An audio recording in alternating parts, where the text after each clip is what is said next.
Oliver Brown last updated 12 o'clock the 18th of May 2018. Getty Images Roger Federer keeps going for the pure love of playing. Getty Images Roger Federer's athletic capabilities far outrun his biological age. Getty Images Phil Mickelson is still winning events 28 years after going on tour. Tennis Opinion, a book just out by writer Jeff Bercovici, posits the thesis that athletes sustain their talents not by striving to be stronger or faster, but smarter. It is an argument that could have been tailored for the totems of modern tennis. In 2015, Serena Williams, who turned 34 that September, entered only 11 events but won 3 major titles. Now, Roger Federer, a few weeks shy of his 37th birthday, has glided back to world number 1 despite abandoning the clay season altogether. The last anyone saw of him, he was opening a 3-story Rolex boutique in Dubai, which might be the most Federer-esque moment since he toasted his 5th Australian Open triumph by saying, "My mental toughness has always been overshadowed by my virtuosity, my shot-making, my technique, my grace. It is an unusual luxury, this ability to curate the dying embers of one's career with some parsimonious scheduling. Just ask Gianluigi Buffon, who this week confirmed his plan to make this weekend's match with Verona his last for Juventus.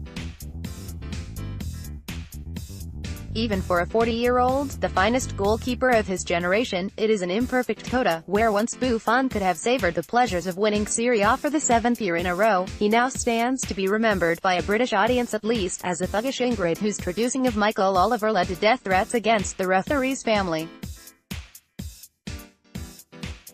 Unlike Federer, though, Buffon was never at liberty to strip down his workload, to decide that he would only play home fixtures or save himself for European nights.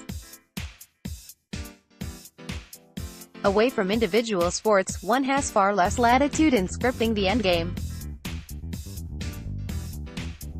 It was telling, perhaps, that one of the few to sympathize with the Italian, shown a red card by Oliver during Juventus Champions League defeat by Real Madrid last month, was Zinedine Zidane.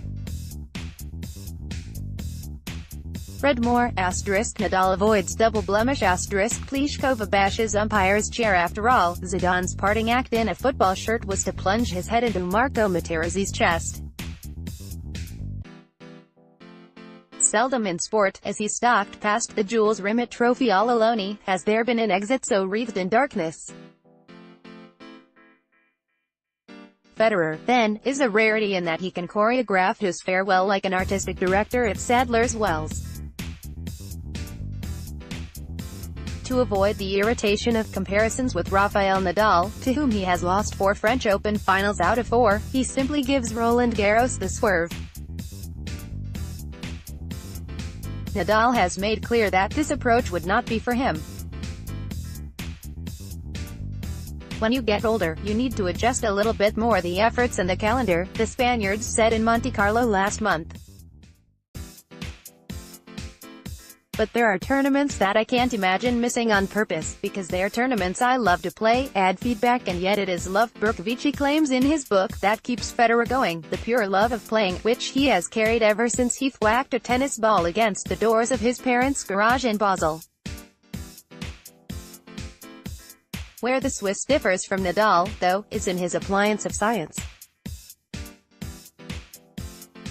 While Nadal maintains a primal intensity that suggests every match could be his last, Federer keeps at least half an eye on self-preservation, and with good reason, too, if one believes Bercovici's theory that it is not aging that causes a drop-off in fitness, but the other way around.